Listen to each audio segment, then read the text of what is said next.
ঢাকার মোহাম্মদপুর থানা, সলিমুল্লাহ রোড। এখানে আসলে আপনি পারবেন ডাব, কাঁচা বাজার, মানে রাস্তার পাশেই ফরমালিন মুক্ত ভালো খাবারগুলা, ফল, ফ্রুটস, তরমুজ, মানে ফল জাতীয় সব কিছু, কাঁচা বাজার এখানে পাবেন একদম তাজা টাটকা।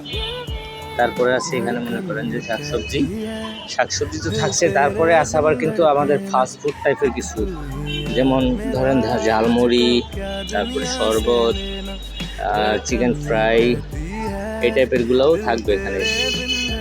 ভালো কিছু খাইতে চাইলে আপনারা কিন্তু ঢাকা মোহাম্মদপুরে সলিমুল্লাহ রোডে চলে আসতে পারেন। এই যে দেখেন পিঠা বানাচ্ছে, শীতকালীন পিঠা, খুব ভালো মজা এখানে, ভালো আগে ঝালমুড়ি, এই যে ঝালমুড়ি তৈরি করতেছে।